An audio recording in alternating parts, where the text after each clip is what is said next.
जय हिंद दोस्तों, आप सभी का स्वागत है आपके अपने YouTube चैनल में। दोस्तों, आज हम सभी चैप्टर 4 विदाई संभाषण पढ़ने वाले हैं। तो चलिए दोस्तों, बिना देरी के वीडियो को शुरू कर दें।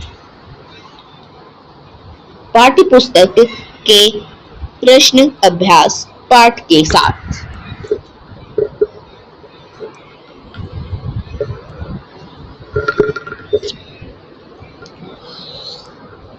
प्रश्न 1 है, शिव शंभू की दो गाय की कहानी के माध्यम से लेखक क्या कहना चाहता है। उत्तर है, लेखक ने शिव शंभू की दो गाय की कहानी के माध्यम से बताया है कि भारत में मनुष्य तो मनुष्य, पशुओं में भी अपने साथ रहने वालों के प्रति अति लगाव होता है। वे स्वयं को दुख पहुंचाने वाले व्यक्ति से बिछुड़ने पर भी दुखी होते हैं, जहां भावनाएं प्रधान होती है। शिव शंभू को मारने वाली गाय के जाने पर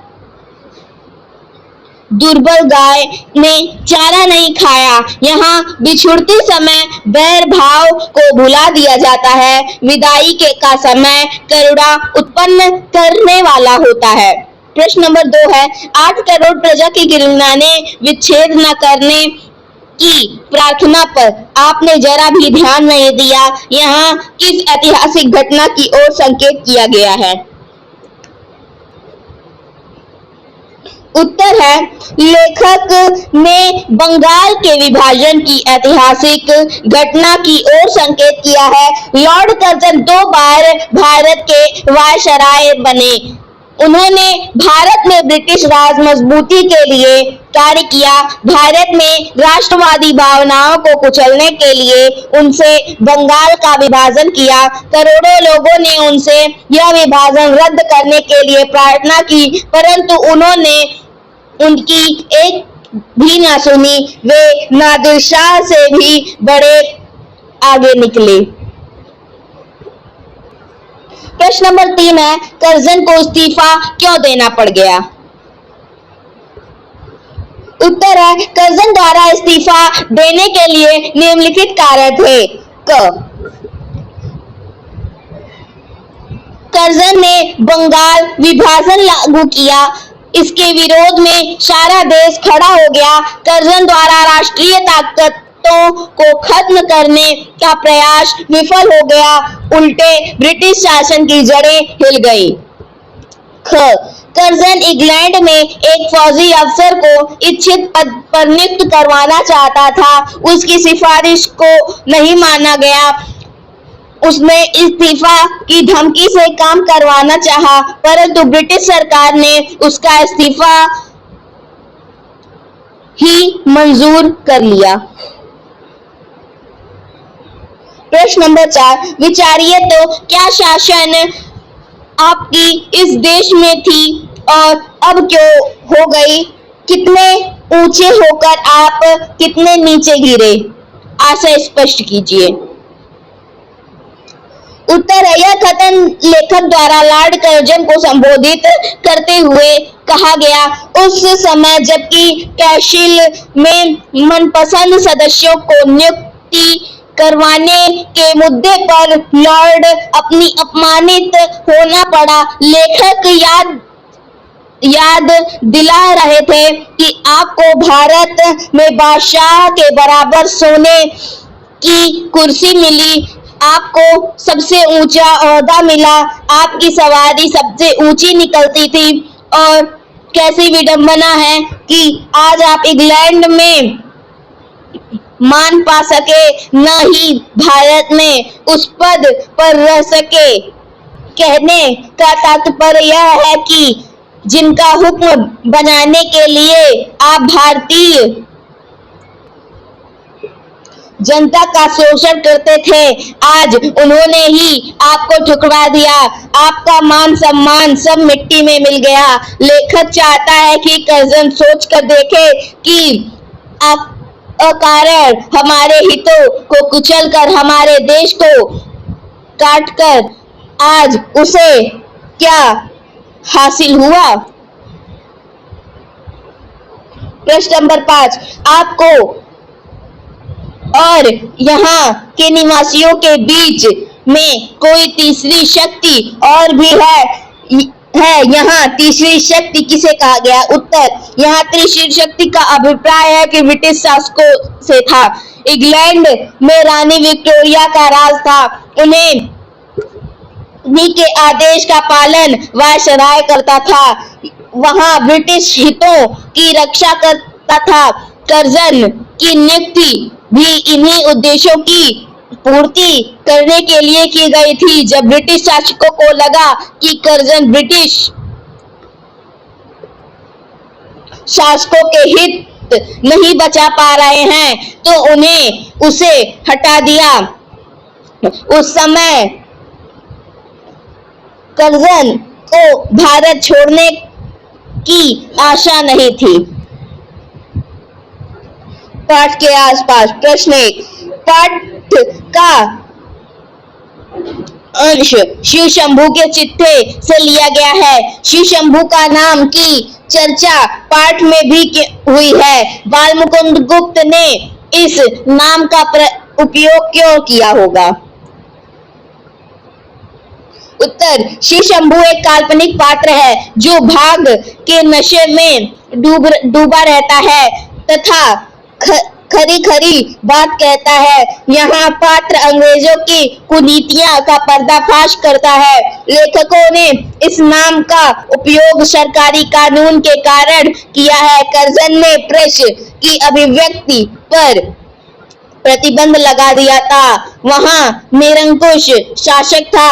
उसे उस समय ब्रिटिश साम्राज्य को सीधी टक्कर लेने के हालत में नहीं थे, परंतु शासन को पोल खोलकर जनता को जागरूक करना भी था।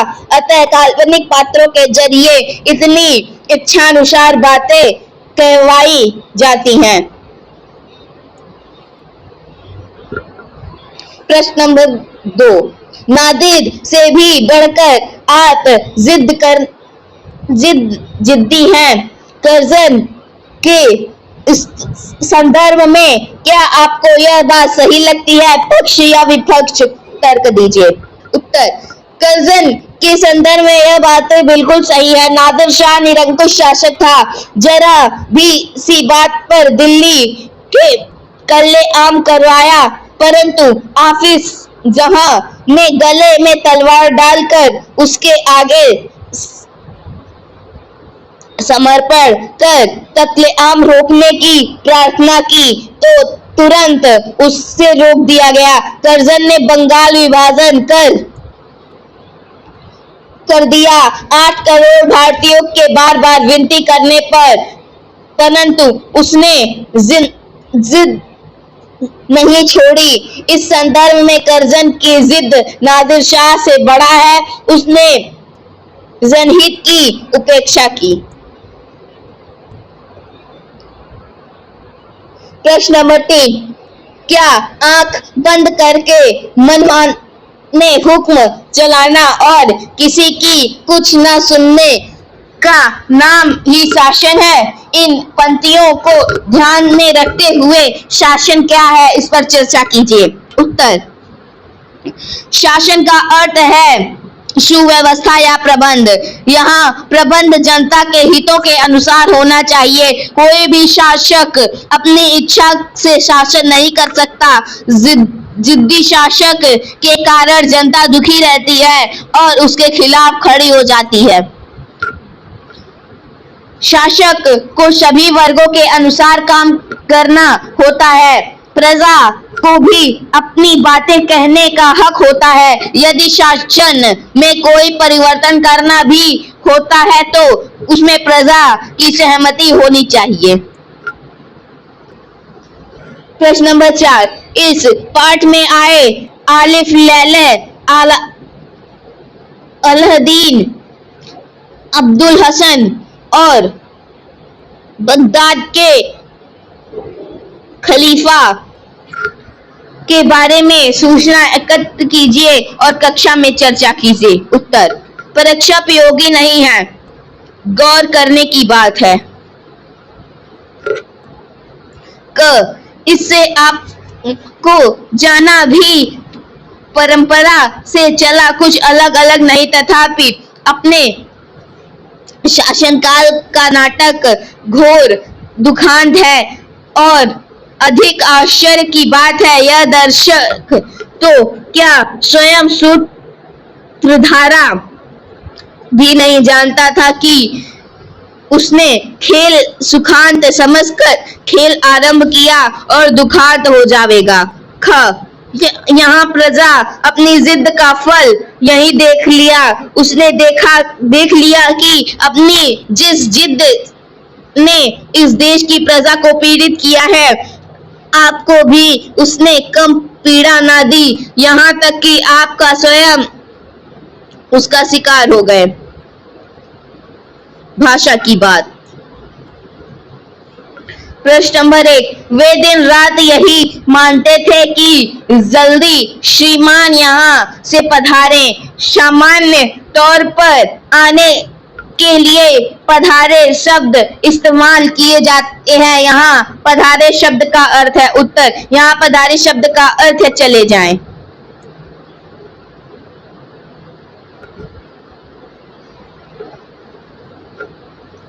प्रश्न नंबर 2, पाठ से कुछ वाक्य नीचे दिए गए हैं जिनमें भाषा का विशिष्ट प्रयोग भारतेंदु युगी हिंदी से हुआ है, उन्हें सामान्य हिंदी में लिखिए। क आगे भी इस देश में जो प्रधान शासक आए अंत को उनको जाना पड़ा। ख आप किस को आए थे और क्या कर चले। ग उनका रखाया एक आदमी नौकर न रखा। घ पर आशीर्वाद करता हूं कि तू फिर उठे और अपने प्राचीन गौरव और यश को फिर लाभ करे। उत्तर क पहले भी इस देश में जो प्रधान शासक हुए हैं अंत में उन्हें जाना पड़ा है। ख आप किस लिए आए थे और क्या करके चले। ग उनको रखवाने से एक आदमी नौकर न रखा गया। घ पर आशीर्वाद देता हूं कि तू फिर उठे और अपने प्राचीन गौरव और यश को फिर से प्राप्त करे।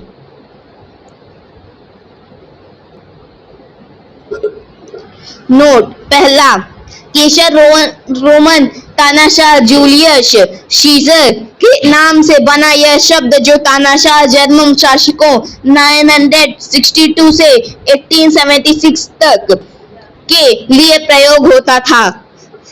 दूसरा, जार यह भी जूलियस सीजर से बना शब्द है जो विशेष रूप से रूस के तानाशाह शासक 16वीं सदी से 1917 तक के लिए प्रयुक्त होता था। इस शब्द का पहली बार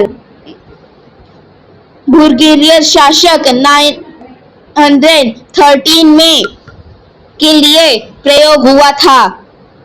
तीसरा, नादिर शाह 1088 1747 से 1736 से 1747 तक ईरान के शाह रहे। अपने तानाशाही स्वरूप के कारण नेपोलियन ऑफ पर्शिया के नाम से भी जाने जाते हैं। पानीपत के तीसरे युद्ध में आदम शाह अब्दाली को नादिर शाह ने आक्रमण के लिए भेजा था। थैंक यू दोस्तों, आज के लिए बस इतना ही। और हाँ दोस्तों, अगर आप हमारे चैनल पे पहली बार आए तो प्लीज हमारे चैनल को लाइक एंड सब्सक्राइब जरूर करें। जय हिंद।